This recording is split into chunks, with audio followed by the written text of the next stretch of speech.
Hello there, everyone. Thank you for joining us. If your child has been crying and crying and crying, sometimes you just don't know what is happening, and it can be one of the most distressing things in the world. If only they came with a manual that you could decode exactly what they need. But there are a few things that you need to know about from, obviously a paediatrician perspective as well that can help you decode their cries. So I am joined today by Dr. Deb Levy, who is a holistic paediatrician and mum of two. And I am Sarah Hunstead, a mum of two, paediatric nurse and founder of Sleep PR Kids. I almost said Sleep PR I know. Kids then. Maybe you need that, Sarah. Yeah, maybe I do. Maybe I absolutely do. And we are coming to you from Gadigal and Bidjigal land today. And we would love you to tag anybody who you think needs some advice about babies and crying and sleep at the moment. So, what we're going to start off with, because this is a 3-part series, or we might make it 4. It really depends on how long we're going to go into this, because this is a subject that is absolutely huge. But we're going to break it down into bite-sized pieces for you. So please tag anyone in the comments below who you think will benefit from this good evidence-based information. But there is a starting point, and that is, what's normal? So, Deb, can you start there, please? Absolutely. So exactly what Sarah said. We're going to be talking all about crying in babies, and what you as parents should consider and what you can do at home. So, absolutely, Sarah. I think the first thing we always have to look at, well, why do babies cry and what is normal? So a baby crying is actually their form of communication. So a certain amount of crying is entirely normal. It's them saying to you, hey, mum, my nappy's wet, I'm tired, I'm hungry, I'm a little bit uncomfortable, whatever it may be. So, there's certainly this permissible amount of crying. And I think the important message around that, we talk about 3 hours. And it's, in my opinion, it's a little bit arbitrary. If a baby is distressed and crying for 2.5 hours, I'm not going to go, oh, well, you hadn't gotten to that 3 hours, so it's totally normal. But it gives, I think, parents that expectation that, your baby, unfortunately, is going to cry. And I think, what you need to do is look at those common causes for crying in those young babies, and that being, do they need a nappy change? Do they just need a little bit of a cuddle? Are they tired and struggling to go to sleep? Are they hungry? Those are kind of the big group of, what are normal reasons for babies to cry. And Sarah, I don't know if you've ever heard, and I'm going to try and find it. It's a fascinating topic about different baby cries. I'm going off on a little bit of a tangent here, and I'm aware of that.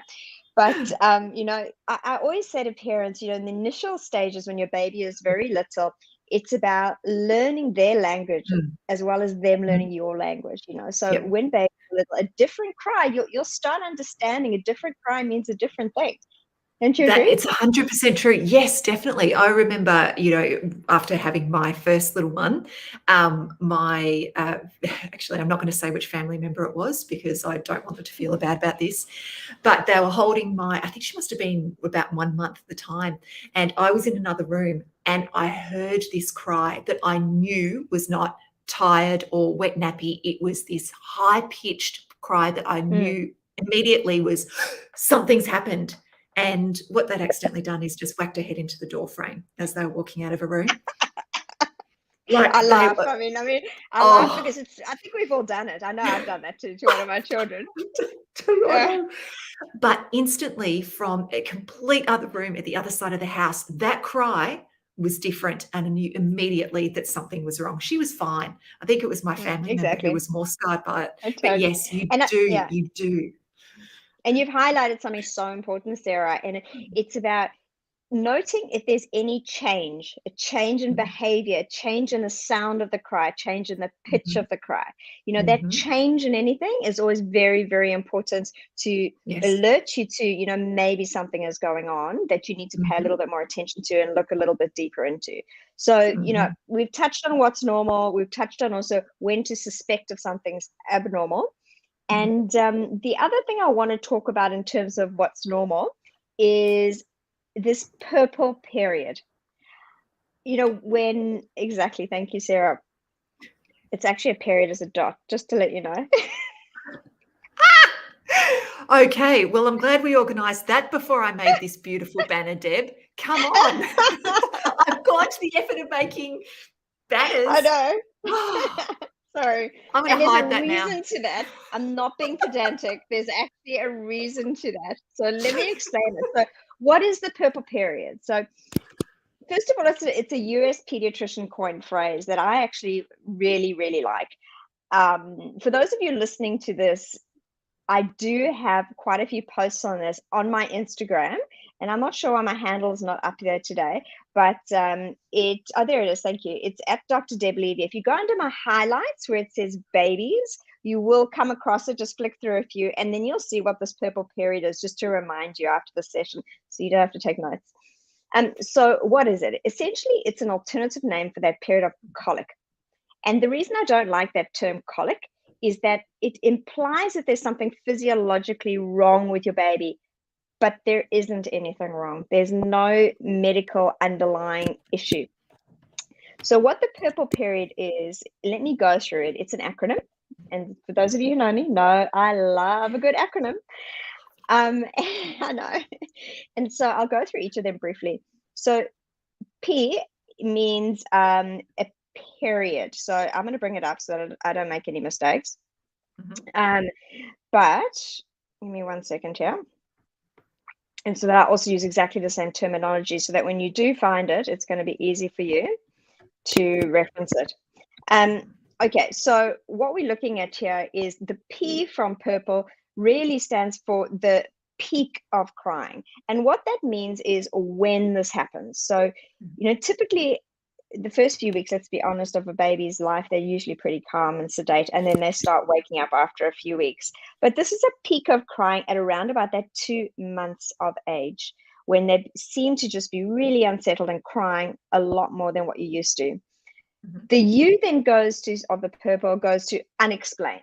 So why exactly is your baby crying? You don't know. So you've checked their nappy. They've just had a feed. You know, they've slept beautifully. You looked at them. There are no injuries to them. You know, they haven't been bitten by something. You know, so there's no real reason behind it. The next one, R, is about the resisting soothing, and this can be incredibly challenging for a caregiver. You know, and this is when you're holding your baby, you're trying your absolute best, everything you're trying, and nothing is working. You've put them in the car, you've put them in a carrier, you're shushing them, you've got white noise going, you know, whatever techniques you may be employing. And Dad actually told me the other day that every time his baby cries, he does like gym lunges. And that works. Geez, you must be fit.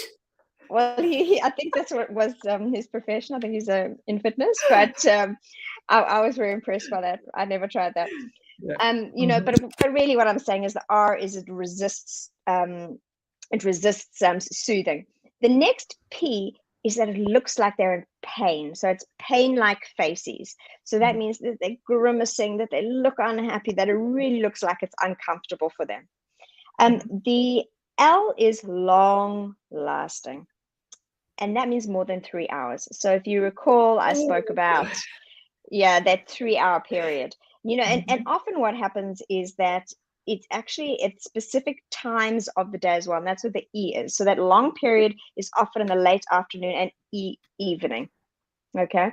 And then the all important period at the end, Sarah, is actually that it does end. This is a defined period that there's a full stop to it, and it usually ends at around about 5 months of age.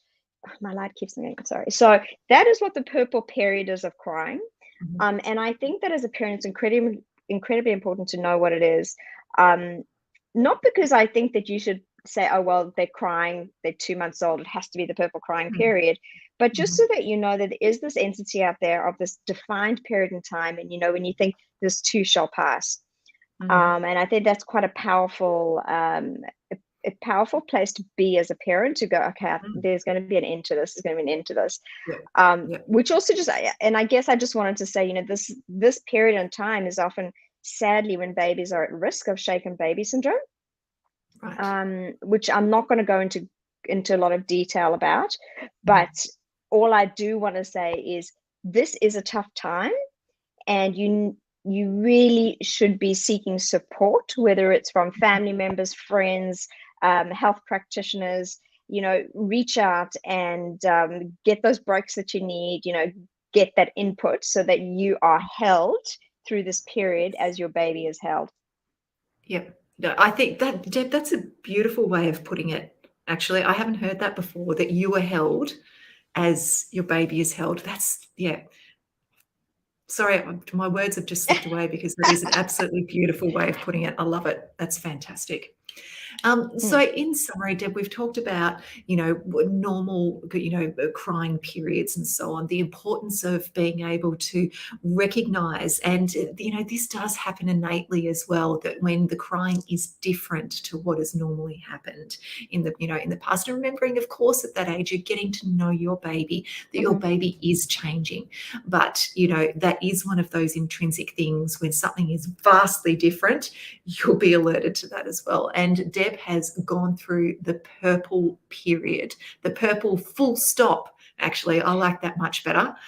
Yeah, you see, now you know why I made Yep. you change it. Yep, I like it. The purple full stop. So the peak of Yeah. crying, when it's unexplained, that they resist the soothing, that they've got pain-like expressions on their face. It can be long lasting. It's mostly in the evening, but it does end. And so I think I'd love to just finish up with just one more little story, because let's face it, I love telling stories when we do this, and you're just full of the good evidence-based information. I just come along and tell stories, and I like it that way. Thank you very much. But just to highlight that difference again, I told the story before about when a family member whacked my daughter's head against a door frame, but that's okay. One thing that always stands out to me, and we tell this in the CPR kids classes, is when we teach about also recognition of the sick child. And this is something that we're going to be going into next week. So we really want you to tune into this. So this story kind of highlights what, some of the things that we're going to be going into. And that is, a friend of mine had her 4-month-old baby, first baby, and she was putting her baby down to sleep. And every time that she would lay her child down, and her child was a sleeper, did enjoy sleep, but was consistent with the routine, she cried. But she wasn't her normal cry. It was a high-pitched cry, she said, and it sounded she used the word weird. She couldn't Mm, articulate how it was different, apart from it was a bit more high-pitched, but it wouldn't stop, and it was a weird sound in comparison to her normal cries. She kept trying to put her down. Every time she put her down, it was not right. She tried to feed her. She wouldn't feed. She just had this really odd cry, and she said it was like she was just, like she described it as like this, mm, and that wasn't normal. mm, Took her to the hospital because she knew something was wrong. It turned out that her child actually had meningitis.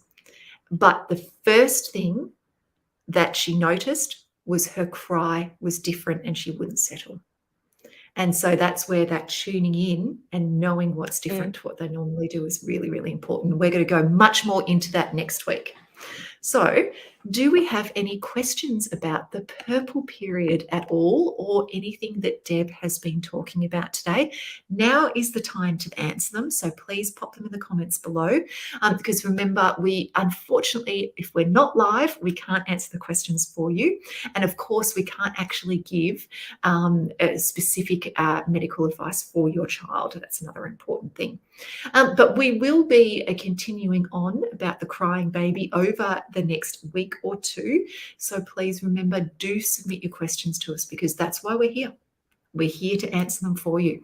So, Deb, I think that you must have explained that incredibly well, because we don't have any questions. Remember, please jump onto Deb's Instagram to have a look at those highlights under baby. Is it newborn or baby, Deb? I think just babies, yeah. Yep, baby. Okay, on Deb's highlights. So make sure you go and have a look at that and read up all about that purple period. And remember, purple full stop. I much prefer purple full stop. And remember to take care of you as well. Okay, so thank you very much for joining us, everyone. We'll see you again next week. Thank you.